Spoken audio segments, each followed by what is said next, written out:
The days of flipping a coin between the Palisade and Telluride are over. These two siblings have stopped sharing clothes and started a turf war. On one side, we have the futuristic-looking 2026 Hyundai Palisade. On the other, the rugged, squared-off 2027 Kia Telluride. These Korean cousins share a chassis and a new hybrid powertrain, but they're now targeting two very different drivers. Let's break down the specs to see which one deserves your hard-earned cash. And stick around to the end to find out which one is likely to hit you with a hidden popularity tax at the dealership. Let's start with the exterior, because that's where these two SUVs set the tone before you even open the doors. Both of these SUVs have abandoned curves for straight lines and right angles, but they've done it with completely different vibes. The 2026 Palisade, which first dropped jaws at the New York Auto Show, leans hard into what I call upscale cyber luxury. It has physically grown, stretching 2.5 inches longer than the old model, with a wheelbase extended by 2.7 inches. That extra metal is wrapped in a design that features a massive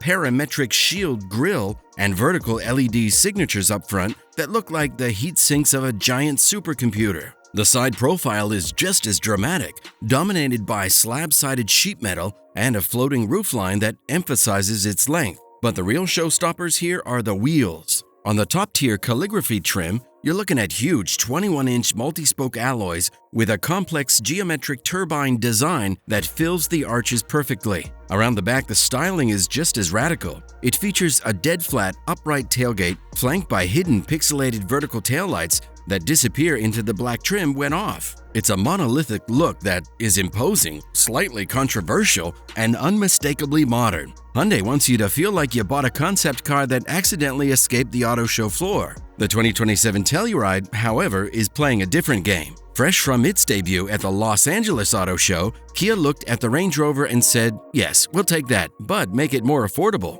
They know Telluride buyers love the outdoorsy, tough but polished look and doubled down on it. This new model is bigger and looks more expensive than the outgoing Telluride. Like, this family definitely skis in Colorado expensive. Up front, the design gets a serious rework. The new face features a significantly wider, fatter grille that anchors the truck with a dominant planted look. It's framed by the return of those signature amber daytime running lights, thank you Kia, which immediately give it that classic Telluride identity. Moving down the side, the premium vibe continues with innovative pop-out flush door handles and sharper shoulder lines. If you look at the fenders, you'll also notice quirky black square notches sculpted right above the wheels. It's a distinctively rugged detail that breaks up the sheet metal before your eye travels to those slim vertical taillights. If the Palisade is a sci-fi villain, the Telluride is the hero who chops wood on the weekends. Under the hood is where this family feud gets truly interesting. For 2026, Hyundai has kept the naturally aspirated V6 alive in the Palisade, a 3.5-liter unit pushing 287 horsepower. For traditionalists, this engine is a godsend,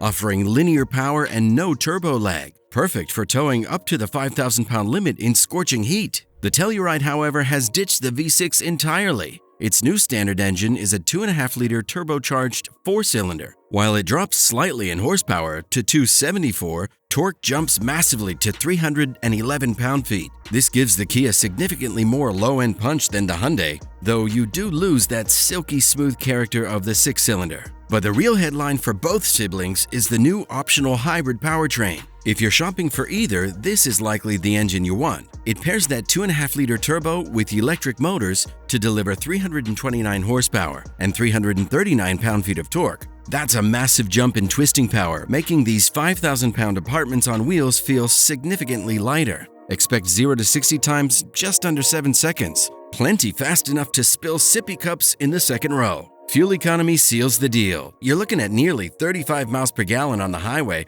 with the hybrid. Compared to the relentless thirst of the base gas engines, the hybrid pays for its upgrade cost in about 3 years. It's a no-brainer. Step inside the Palisade and you'll see that Hyundai is clearly gunning for the luxury class. The 2026 redesign brought a floating dashboard theme, where dual 12.3-inch screens are integrated into a single curved pane. But if you step up to the top-tier Calligraphy trim, the materials are frankly better than they have any right to be. We're talking about buttery Napa leather, a rich Bose audio system, and a wide dual-pane sunroof that floods all 3 rows with light, ensuring the kids in the back never feel like they're sitting in a cave. The Ergo Motion driver's seat now includes a proper massage function that subtly adjusts your spine on long drives. It's like having a very gentle chiropractor living in your seat back. Kia, meanwhile, took its 2027 Telluride interior and injected more rugged sophistication into it. It still has that wide horizontal dash layout, but everything now feels more upscale than before. Better stitching, thicker padding, new color combinations,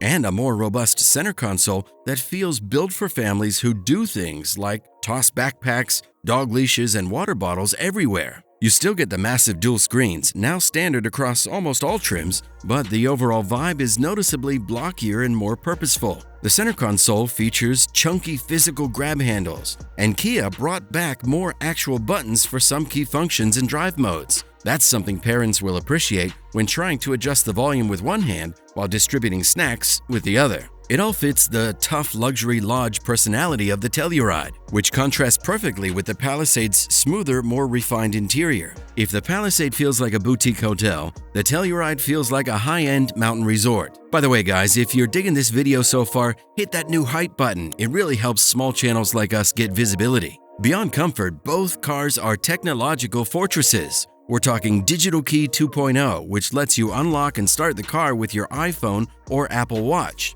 Both offer a fingerprint scanner on the dash to load your driver profile, because apparently remembering a seat position button is too 2020. The real tech difference is in driver assistance. Hyundai went slightly further with the Palisade's Highway Drive Assist 3 system, smoother lane keeping, more natural lane changes, better merging behavior, and a noticeable improvement in blind spot monitoring visuals. The Telluride has the latest Kia DriveWise suite, which is excellent, but Hyundai edges it out by a hair in refinement and smoothness. Families who road trip a lot might appreciate that. The Palisade also has a slight edge in gimmicks that are actually useful. It offers a UVC sterilization compartment in the center console. You pop your phone or sunglasses in there, press a button, and it zaps the germs. Is it necessary? No. Will you show it to literally everyone who gets in your car? Absolutely. The Telluride counters with the Connected Car Navigation Cockpit, or CCNC, which is just fancy speak for faster processing speeds and wireless Apple CarPlay and Android Auto, standard on every single trim. Hyundai has this too, but Kia's interface feels just a hair more intuitive for the average user.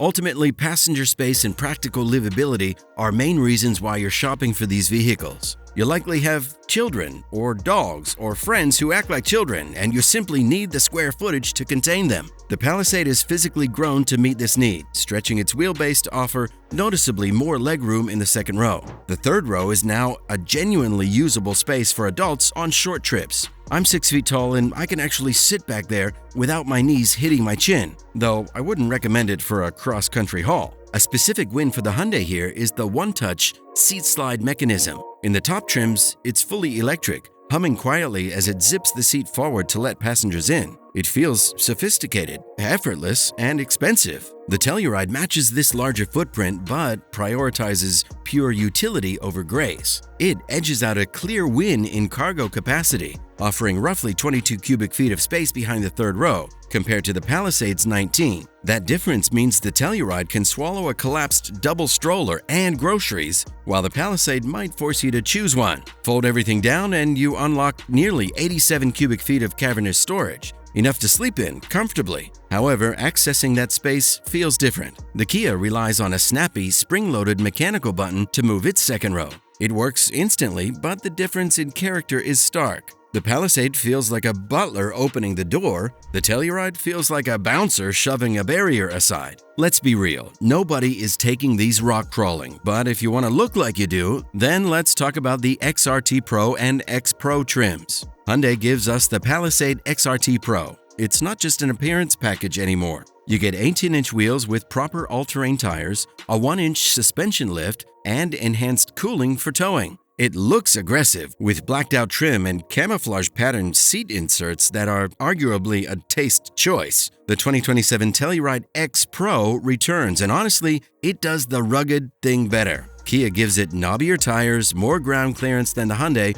and the traction control modes for snow and mud seem a bit more willing to let the wheels slip to find grip. Plus, the X Pro increases towing capacity to 5,500 pounds, whereas the standard Palisade is stuck at 5,000. If you actually own a boat, the Telluride just won that argument. Safety? Both are expected to remain top performers. These previous generations were IIHS top safety pick winners, and Hyundai and Kia always over-engineer in this department. More airbags, improved crash structures, and better pedestrian detection tech are expected on both. If safety is the deciding factor, you can basically flip a coin. Here's the painful part regarding pricing and value. Prices have crept up. The 2026 Hyundai Palisade starts at $39,400 for a base SE, but you won't want that one. You'll want the SEL or Limited, which pushes you closer to the $50,000 mark. The top-tier Calligraphy hybrid, you're staring down the barrel of $60K. It's also worth noting that every Palisade is imported from South Korea.